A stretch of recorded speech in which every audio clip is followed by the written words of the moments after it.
At 74 years old, I watched my own daughter sell my luggage at the Dallas airport gift store, then drive away, leaving me stranded at the terminal like I was a piece of lost baggage. You ever had someone you love look you in the eye and treat you like a burden? Because that's exactly what happened to me that morning at Dallas-Fort Worth International. My name is Harold Whitmore, 74 years old. I spent 45 years flying commercial jets across this country, sunrises over Denver, thunderstorms over Chicago, and midnight landings in Seattle. After I retired, I invested every penny I earned into aviation stocks, real estate, and the airline that used to sign my paychecks. I'm not some helpless old man. I'm a pilot who still knows how to take control when things start falling from the sky. And I came to the airport that morning not to ask for help, but to give a gift. The air smelled like coffee and jet fuel. Announcements echoed from the loudspeakers, Flight 182 to Austin now boarding. But all I could hear was my son-in-law Andrew saying through his perfect white smile, "Melissa, he brought that luggage on purpose. He wants sympathy and probably money again." I froze, one hand still holding the handle of my old Samsonite suitcase. Inside that case wasn't clothes. It wasn't junk. It was a folder holding my $2.3 million stock certificate shares in the very airline we were standing in, and a wrapped model airplane for my grandson Ethan. I had flown here to surprise him for his 11th birthday. "Dad, please stop acting like we can fix everything for you," Melissa said, glancing around as if being seen with me was embarrassing. Her heels clicked sharp against the marble floor. "I didn't ask you for anything," I said quietly. "I just wanted to see Ethan," but Andrew stepped between us, voice rising so the entire gate area could hear. "We're done, Harold. You can't keep pulling the lonely old man act to get money or attention. You need to learn boundaries." I watched him grab my suitcase handle and roll it toward the gift shop across the hall. He turned, smiled, and said to the clerk, "Sell whatever's in there. Man's got to learn to travel light." Then he tossed me my boarding pass like a pity tip and walked off. Melissa hesitated for half a heartbeat, then followed him. They didn't look back. The automatic doors closed behind them, glass reflecting the emptiness they left. The clerk whispered, "Sir, are you okay?" I nodded, even though every bone in my body said otherwise.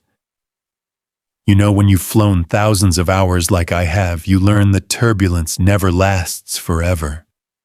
But you also learn when it's time to take the controls yourself. I sat down by gate C12, the boarding crowd blurring around me. That's when I realized something. If they wanted distance, I'd give them miles. If they wanted boundaries, I'd show them what a real horizon looks like. Before we continue, tell me in the comments, where are you listening from today?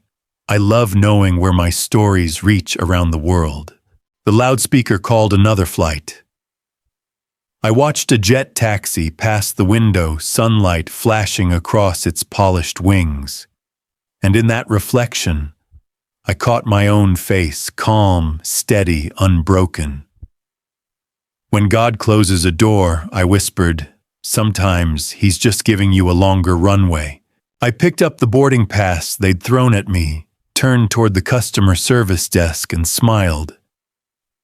"Ma'am," I said, "can you book me on the next flight to Houston? I have some business to take care of." The flight to Houston took less than an hour. But in that short time, I managed to relive 74 years of flying and every storm I'd ever had, to navigate both in the air and on the ground. From my window seat, the clouds looked soft, almost merciful. Funny thing about being a pilot, when you've seen the world from above, it's hard to take small people's cruelty personally. But betrayal from your own blood, that one hits at a lower altitude. I ordered black coffee, no sugar. My hands still shook a little when I lifted the cup. I wasn't angry, just empty.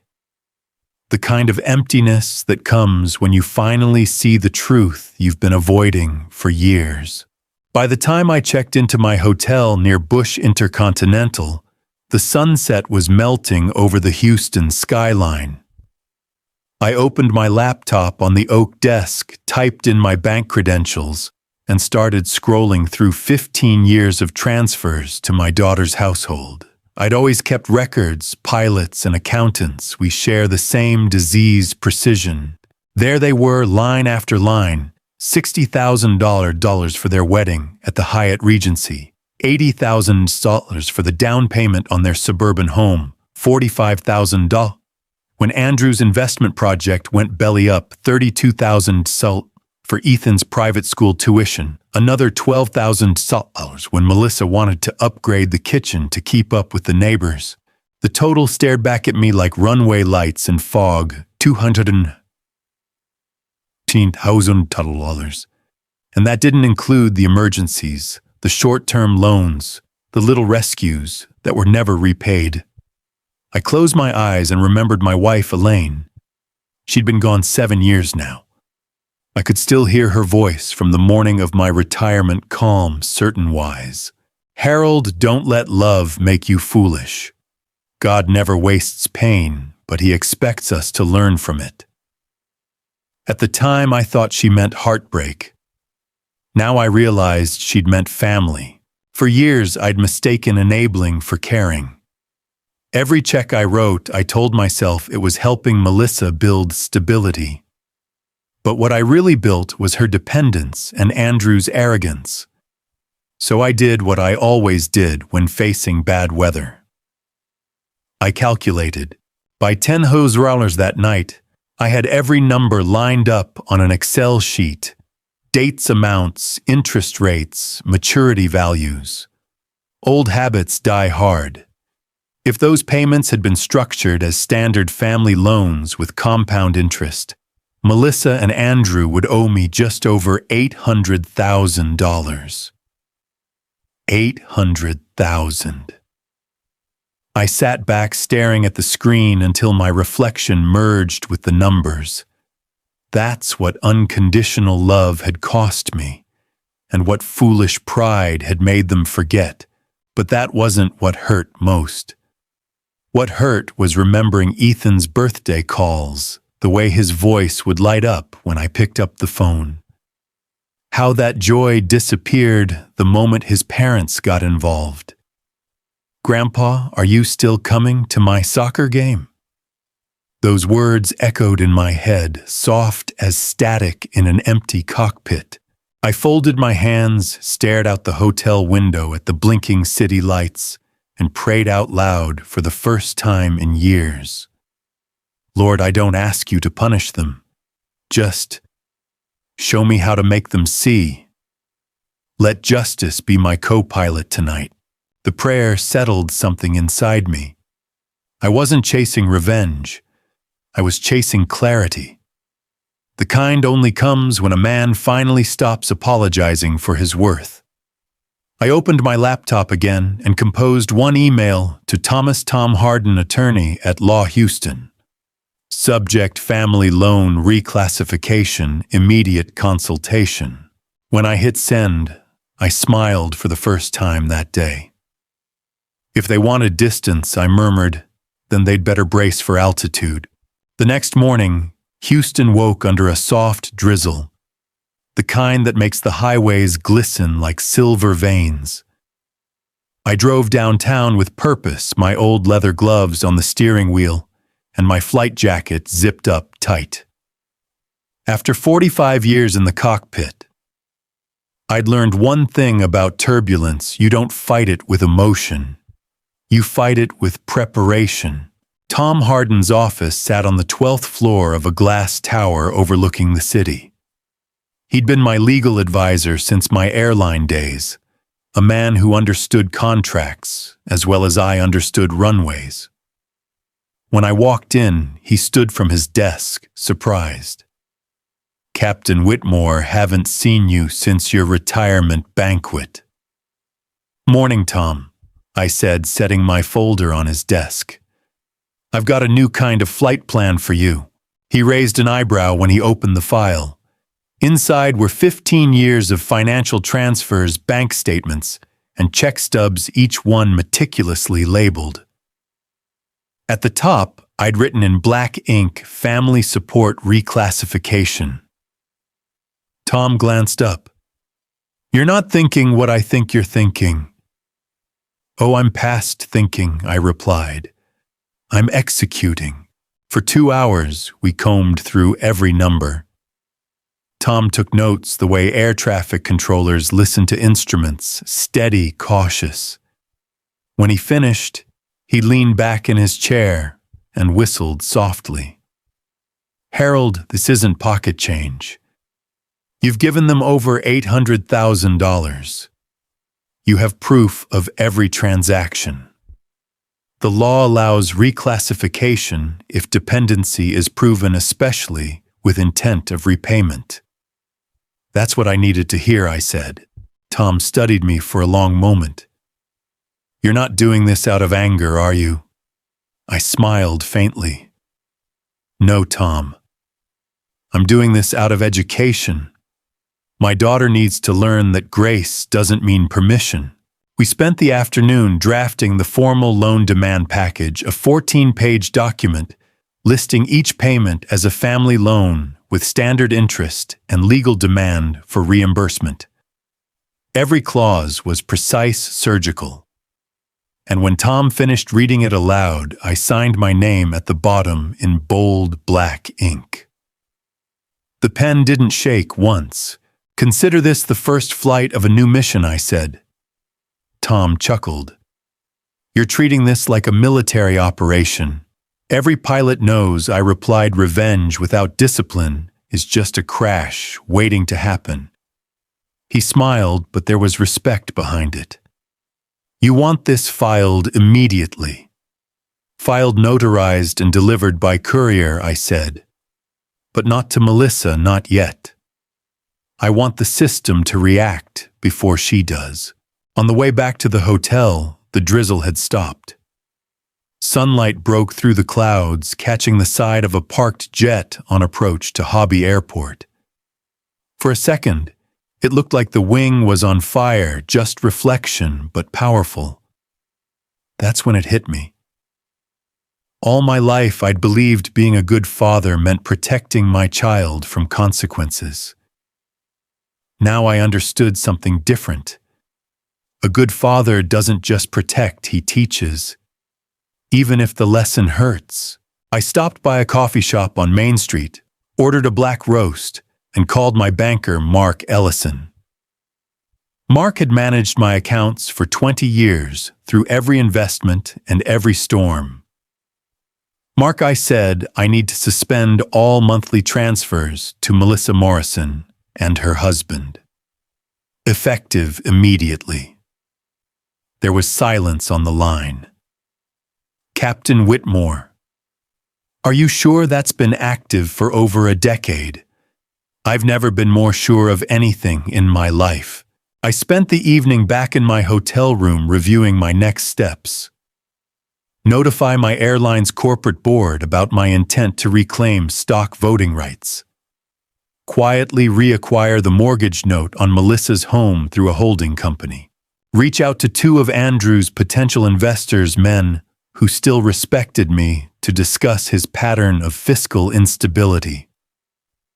This wasn't about vengeance anymore. It was about recalibration. I wasn't trying to destroy them. I was simply correcting the course they'd veered off years ago.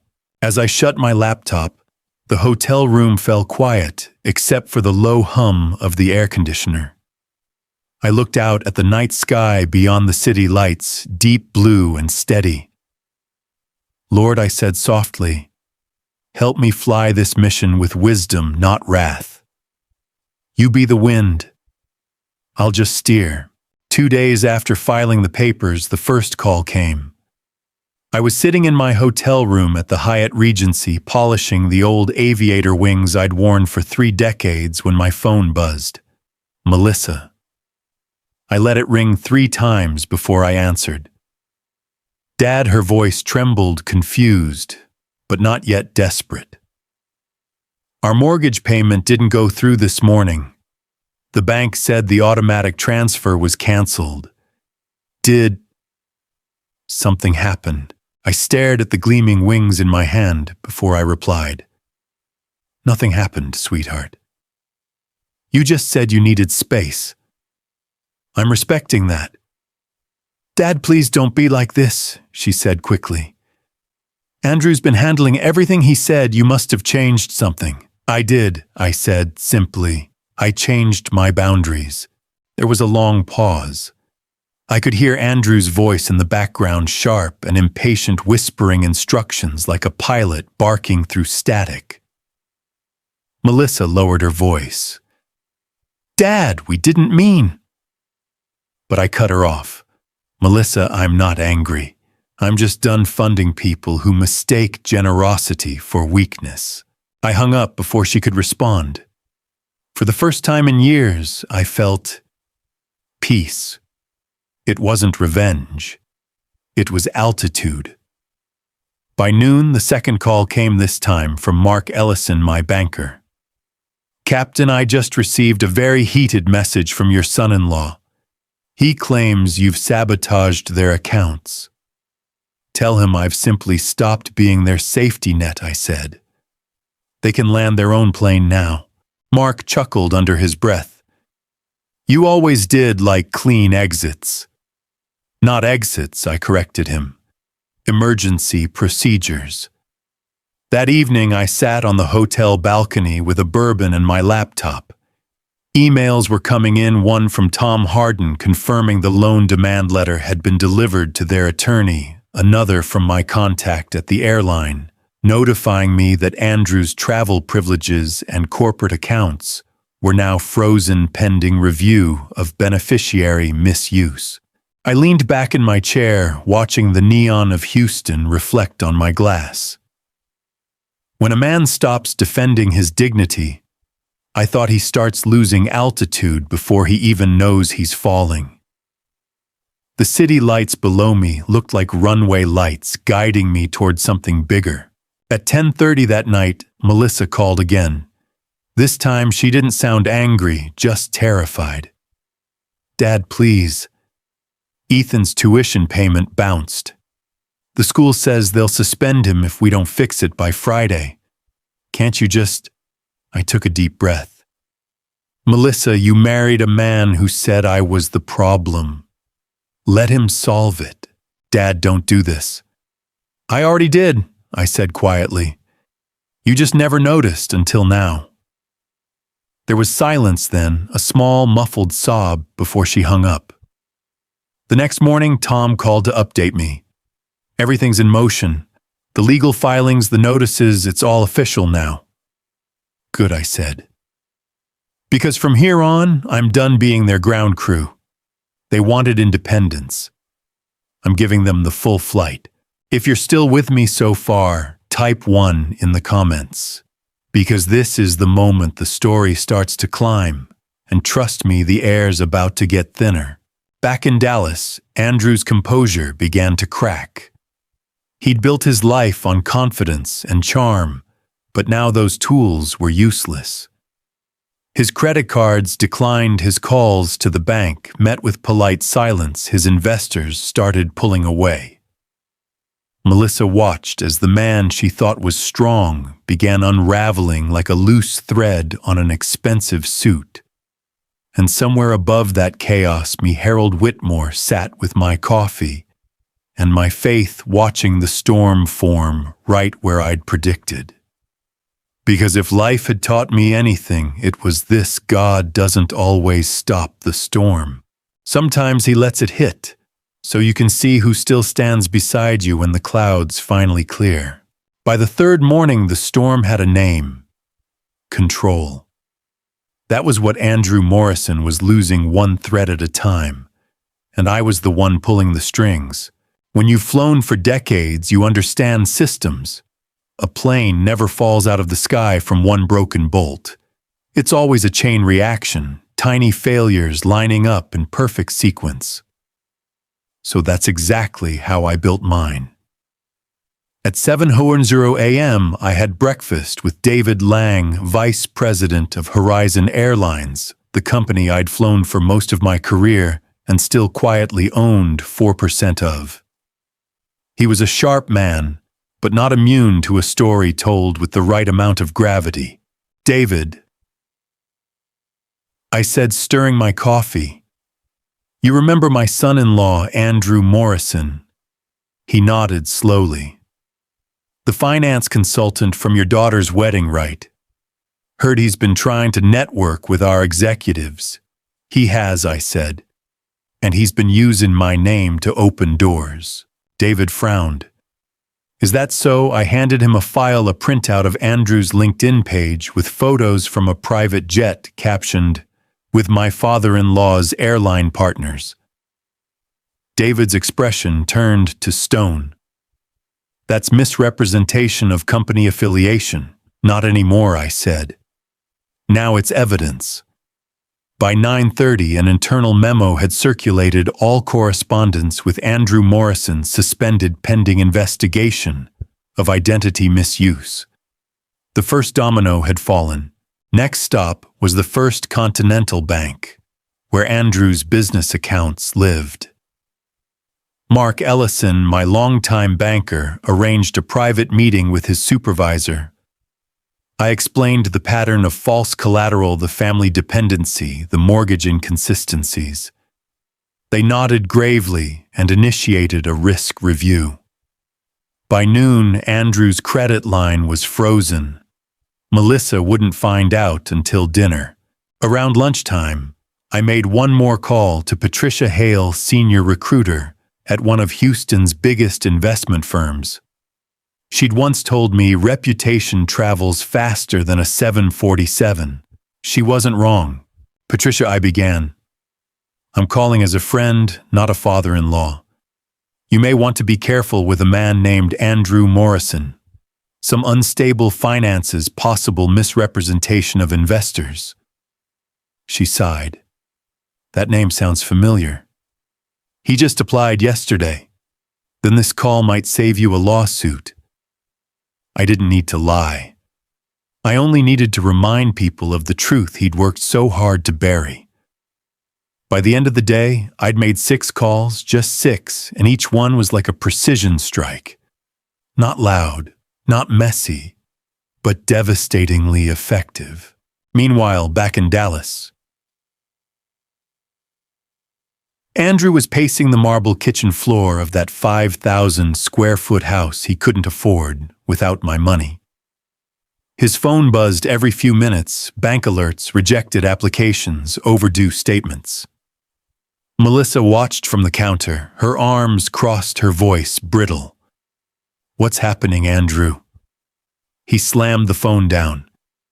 "It's your father. He's poisoning my reputation." She whispered. "Or maybe you just built it on borrowed wings." Andrew poured whiskey into a glass, his hand shaking. "Don't start," he growled. "You wouldn't even have this life without me." Melissa looked around at the expensive emptiness and said softly, "Maybe that's the problem." That night I sat in my Houston hotel room with the blinds open. Thunder rolled in the distance, faint but steady, the kind of sound only pilots appreciate. It's the sky warning you, brace yourself. Pressure's dropping. I wasn't angry anymore. Just methodical.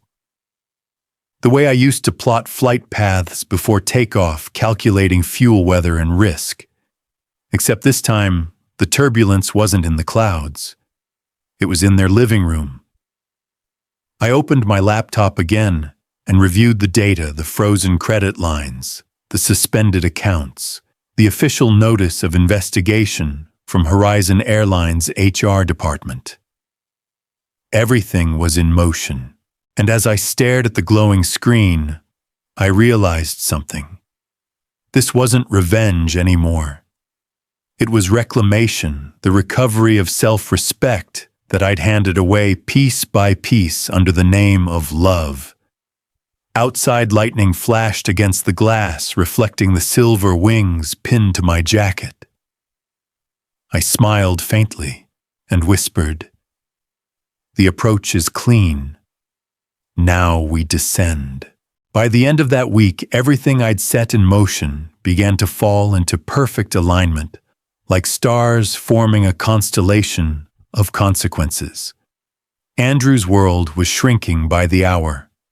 His company applications withdrawn. His investor group dissolved. Even his gym membership bounced for payment failure. From the outside, it might have looked like karma, but I knew better. This was calculation.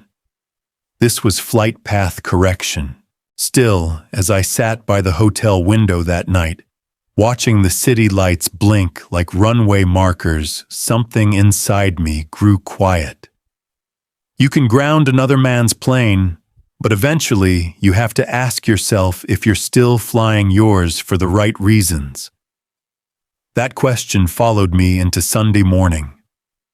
I woke early dressed in a crisp white shirt and walked 2 blocks to St. Andrew's Chapel, a little stone church tucked between high-rises.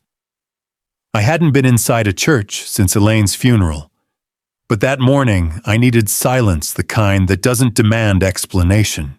The pews smelled faintly of wood polish and candle wax. An elderly usher handed me a hymnal, his hand steady, his eyes kind. When the choir began to sing, "It is well with my soul," I couldn't join them. My throat locked up halfway through the first verse. The pastor spoke about justice, about how true justice isn't meant to destroy, but to reveal. He said God doesn't punish to satisfy pride. He corrects to restore balance. I felt those words hit somewhere deep beneath the layers of strategy I'd wrapped around my heart. Was I still teaching? Or was I starting to punish? The line between the two is thinner than a cloud layer at 30,000 feet. Back in Dallas that same morning, Melissa sat on her kitchen floor with unopened bills scattered around her like debris after a storm. Ethan sat at the table coloring silently, pretending not to notice the tears his mother was hiding.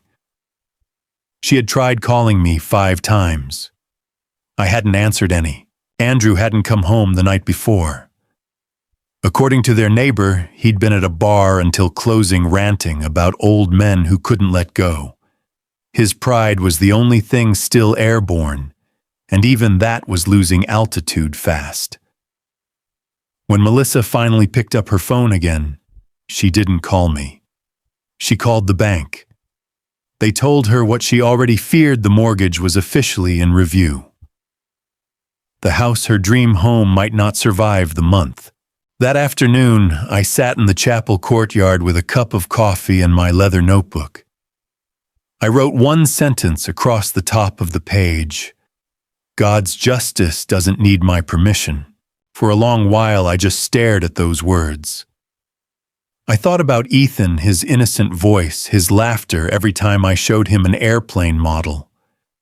None of this was his fault, and yet he was the one who'd feel the turbulence the hardest. "Lord," I whispered, "help me know when to land this. Help me know when enough is enough." A warm breeze moved through the courtyard, then soft but certain, and I swear I could almost hear Elaine's voice again. "You're teaching them, Harold, but don't forget grace lands softer than pride." That evening I returned to my hotel room and found a voicemail waiting. Melissa's voice was breaking. "Dad, please. I don't know what to do anymore. Andrew's not the same. Ethan keeps asking if he made you mad. Can you just talk to him, please?" I played that message twice. Each time her words cut through a little deeper, not because of guilt, but because of recognition. I'd become the very thing I'd spent my life fighting against, a man controlling others through fear of losing him. I closed my laptop, turned off the lights, and stood at the window. Outside, the last plane of the night climbed through the dark, its red beacon blinking steady against the horizon. I pressed my hand to the glass. "All right, Lord," I said softly. "You've made your point. Time to adjust course." When I landed back in Dallas, the city didn't feel like home anymore. The sunlight had that washed-out color you see right before a storm rolls in. Even the air felt heavy, like the sky itself was holding its breath. I rented a car, an old Buick with cracked leather seats, and drove straight to my daughter's house. It used to be the kind of place you'd see in a real estate magazine: fresh paint, trimmed hedges, silver SUV in the driveway. Now the grass was knee-high, the front door paint peeling, and a red notice taped to the glass: final mortgage warning. My hands gripped the steering wheel until the leather creaked. I'd caused this. Or maybe I'd just revealed it. Either way, the storm had arrived. Melissa opened the door before I even knocked. She looked smaller. The woman who once dressed in designer suits now stood barefoot, wearing one of Ethan's t-shirts. Her eyes were puffy, her hair unwashed. "Dad," she whispered, as if saying it too loud might break something fragile. I didn't say a word. She stepped aside. "Come in." The house was dim, blinds half closed. Piles of unpaid bills sat on the kitchen counter. I could hear the faint hum of the refrigerator and the soft scratching of crayons in the next room. Ethan looked up from the floor when I walked in. For a moment, his eyes widened in disbelief. Then he ran straight into my arms. "Grandpa, you came back." His voice cracked with relief, and that sound nearly undid me. I knelt, hugged him tight. "Of course I did, buddy. Pilots always come home." Behind us, Melissa was crying silently. Not the kind of tears that beg for sympathy, just the kind that come when all the pretending is gone. Andrew stumbled into the living room, unshaven, red-eyed, a glass of whiskey still in his hand even though it wasn't yet noon. "Well, look who decided to land," he slurred. "Guess you came to see the mess you made." I stayed calm like I had 1,000 times before in rough weather. "Andrew," I said evenly, "you built this cockpit. I just turned off the autopilot." He laughed bitterly. "You think this is justice? You destroyed your own daughter's life." Melissa spun on him. "You destroyed it, Andrew. You and your lies." She grabbed a handful of papers from the counter: loan forms, fake signatures, credit card statements in her name. "Dad," he took out loans using my social security number. Andrew froze, his drunken confidence collapsing into panic. That's not what it looks like." "Save it," I said quietly. "You're out of altitude and out of excuses." He dropped the glass. It shattered on the tile, amber liquid spreading like blood across marble. Ethan had run upstairs by then, scared by the shouting. Melissa sank to her knees, hands shaking, whispering, "I don't know how to fix this, Dad. I don't even know where to start." I helped her stand, handed her a napkin from the counter. "You start by stopping the crash. One breath at a time." She looked up, eyes red but determined. "I'll leave him," she said. "I'll take Ethan and go. I just need a place to land." I nodded. "You'll have one." For a long moment, neither of us spoke. The silence was heavy but not hopeless. It was the silence between thunder and rain, when you know something's finally breaking open so light can get through. That evening, I sat on the front porch as the sun went down, watching the clouds turn the color of rust and rose. Ethan came out and climbed onto my lap. "Grandpa," he said softly, "Mom says we might have to move." "Are we in trouble?" I looked at the boy, his innocent eyes, his trust. "No, buddy. We're not in trouble. We're just changing runways." He thought for a moment, then nodded seriously. "Okay. As long as you're the pilot." I smiled, pulled him close, and whispered, "Always will be, son. Always will be." Inside, I could hear Melissa on the phone with the bank, her voice steady for the first time in weeks. Maybe, just maybe, the storm had finally done what it was meant to: strip everything false so the truth could finally breathe. 3 days after I came back to Dallas, the storm finally broke. And like most storms, it didn't end with thunder. It ended in silence. Andrew Morrison was arrested on a Thursday afternoon for credit fraud and identity falsification. Melissa had turned over every document to the authorities herself. She stood there holding Ethan's hand, watching as 2 officers led her husband out of the house he'd once bragged about owning. There was no shouting, no pleading. Just a quiet acceptance, the kind that comes when lies finally run out of fuel. When the police car pulled away, Melissa turned toward me. Her shoulders were straight. For the first time in years, I didn't see fear in her eyes. I saw something else. Resolve. "Dad," she said softly, "I think I'm ready to start again. But this time I want to build it myself." I nodded. "Then it'll stand." That night, I met with Tom Harden, my attorney, at a small cafe downtown. He brought a stack of documents wrapped neatly in a brown folder. "I finalized the filings," he said. "Technically, Melissa and Andrew still owe you $812,000. If you wanted to pursue restitution, you'd win easily." I stirred my coffee, watching the swirl of cream fade into black. "I didn't come here to win, Tom. I came here to land." He studied me for a moment, realizing the shift in my tone. "You're changing course. I'm refining the destination," I said. "I've proven my point. Now it's time to rebuild what's left." That night, back in my hotel room, I called a man I hadn't spoken to in months. Marcus Reed, a business partner from my airline days, who now managed a small private equity firm.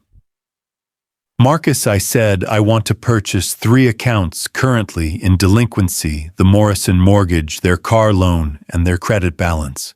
He hesitated. "You mean your daughters?" "That's right. I want every debt with their name on it transferred to a holding company under mine." Marcus chuckled softly. "You're turning yourself into their bank." "Exactly. And banks can forgive debt under the right terms." By midnight, the paperwork was in motion.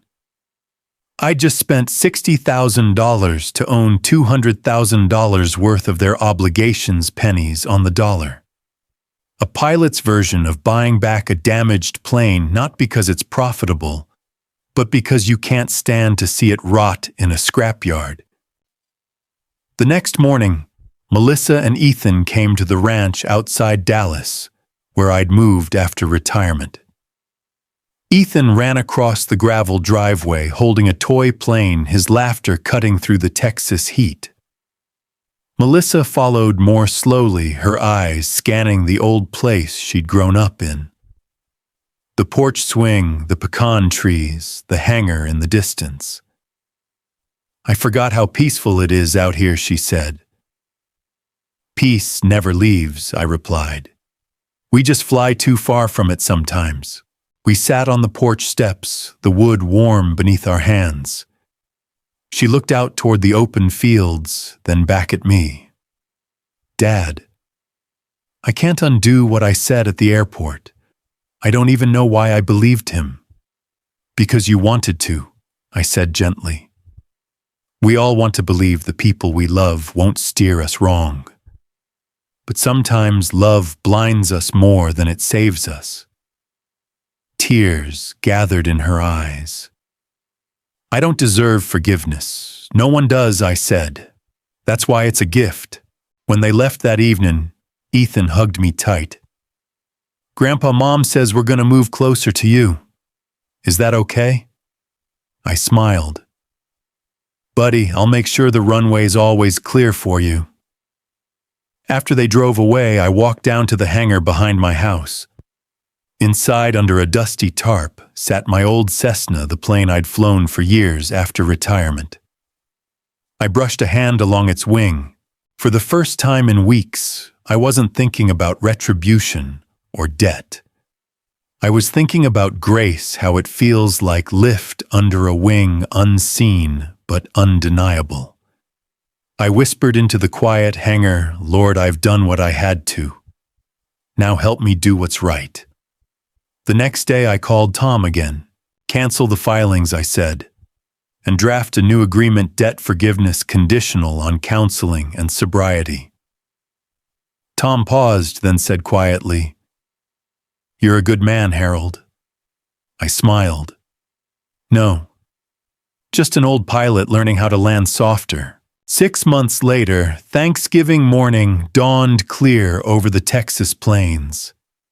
The air was cool and clean, the kind that makes you stop for a second just to breathe it in. I stood on my porch, coffee steaming in my hand, watching the horizon fade from orange to gold. It had been a long flight to get here, and for once, I didn't mean that metaphorically. Every mile between that airport humiliation and this quiet sunrise had been paid for in pride, forgiveness, and a fair share of sleepless nights. The ranch was alive again. Smoke curled from the chimney.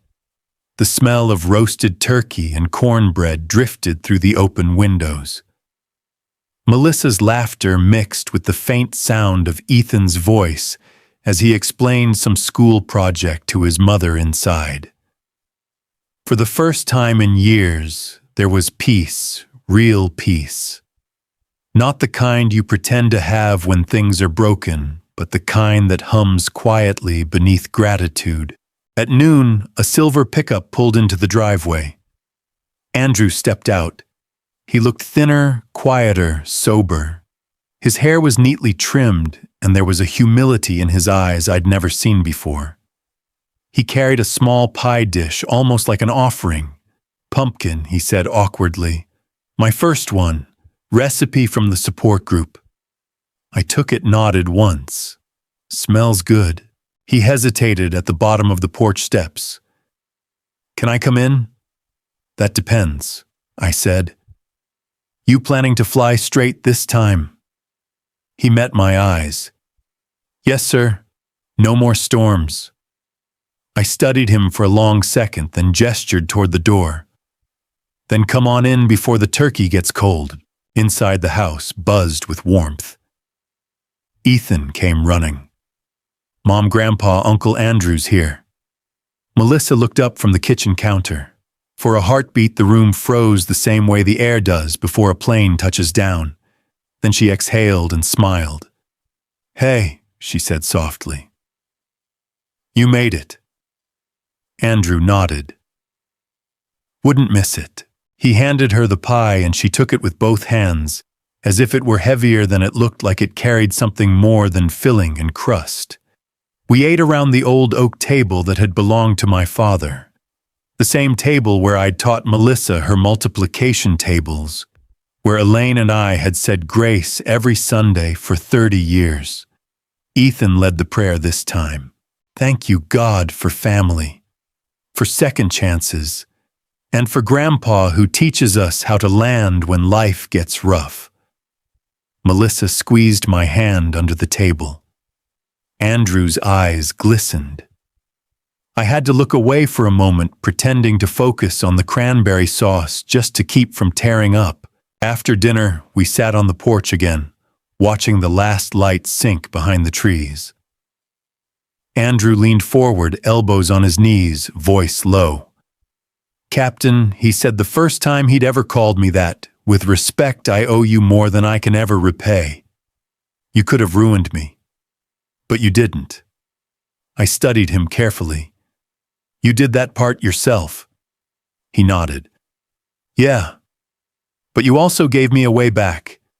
You bought our debts, cleared them, and still let me earn my way out. I've been sober for 127 days. Got a job at a maintenance hangar. It's not glamorous, but it's honest.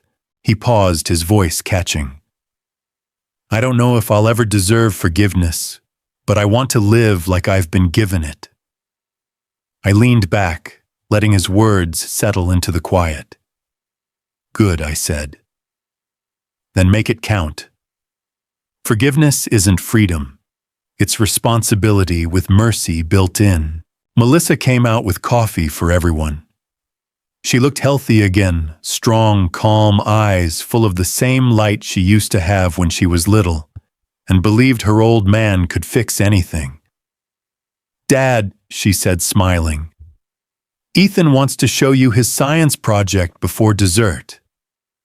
Ethan appeared a minute later, carrying a cardboard model of the solar system. Look, Grandpa, when I move one planet, they all change position. I smiled. That's how families work too, buddy. One small shift can change the whole orbit. He grinned, proud of himself. Mom says we're all getting new orbits now. She's right, I said softly. But we're still the same system. As the evening cooled, the stars came out one by one, clear and bright across the Texas sky. I could hear the faint hum of a plane somewhere overhead, its navigation lights blinking steady red and white. For the first time in a long while, I didn't feel the need to control its direction. I just sat there and watched it fly, knowing I'd already landed exactly where I needed to be. You know, I said quietly, more to myself than to anyone, God doesn't always stop the turbulence. Sometimes he flies you through it, so you'll remember who's really in control. Melissa leaned her head on my shoulder. Happy Thanksgiving, Dad. I smiled. Happy landing, sweetheart. And for the first time since Elaine's passing, I felt something lift in my chest, not pride, not vengeance, but peace. The kind you only find when you stop fighting the wind and finally let grace take the yoke. The house was quiet after everyone went to bed. No more laughter, no more clinking of dishes, just the soft ticking of the grandfather clock in the hallway, keeping time like a heartbeat. I walked outside, a mug of coffee in one hand, the other tucked into the pocket of my old flight jacket. The Texas sky stretched wide and endless, clear enough to see the thin streaks of a jet crossing under the moon. For most people, that was just a plane. But for me, it was a reminder, a symbol of how far grace can travel once you let go of the weight holding you down. I sat on the porch steps, the same ones Melissa used to play on when she was little. Back then, she'd chase fireflies and tell me she wanted to fly someday, and I'd laugh and tell her that wings aren't just for airplanes, they're for hearts that refuse to give up. Tonight, I finally understood my own words. Because you see, forgiveness is just another kind of flight. It takes courage to lift off when you're carrying pain. It takes faith to trust that the wind won't drop you when you let go of resentment. I looked through the living room window. Melissa had fallen asleep on the couch, her head resting against Ethan's. The glow from the fireplace painted them in gold and shadow. A mother and son finally at peace, a family I'd almost lost to pride and silence. Then I thought of Andrew. He'd left early that evening after helping clean the dishes. His handshake steady, his eyes sober and clear. He'd stood at the door, hesitating for a moment before saying, "Captain, I'll spend the rest of my life proving you were right to forgive me." And you know what, I believed him. Because when a man finally hits rock bottom, he either stays buried or he starts building a foundation. I leaned back in my chair, staring at the night sky. A few stars blinked through the dark, not many, but enough. That's how grace works. You don't need a whole constellation to see your way home. Just one small light is enough to find the runway. I whispered quietly, Lord, I don't deserve all you've given me, but thank you for teaching me how to land with mercy. For a long while I just sat there listening. The wind moving through the pecan trees, the horses shifting in the barn, the faint, steady hum of life starting over. Some people think victory means coming out on top. But the older I get, the more I realize victory just means staying kind when the world gives you reasons not to. It's knowing you could destroy someone and choosing not to. It's standing in the wreckage and instead of gloating, you start rebuilding. That's what grace is not. Weakness, not surrender, but power under perfect control. The sky began to lighten, a pale stripe of pink cutting across the horizon. Another day, another chance to do better. I stood, finished my coffee, and whispered, "Home safe." Then I turned toward the door, because somewhere inside, my grandson would be waking up soon, ready to show me that science project he'd been working on, the one where all the planets move when you shift just one. And maybe that's the truth of it all. When one heart forgives, the whole family starts to move again. If this story spoke to your heart, don't just scroll away. Subscribe to Brian Stories, where every story reminds us that family, faith, and forgiveness still matter in this noisy world. Tell me in the comments where you're listening from, and share this story with someone who needs to believe that it's never too late to turn back home. Because sometimes the hardest flights are the ones that land us right where grace was waiting all along.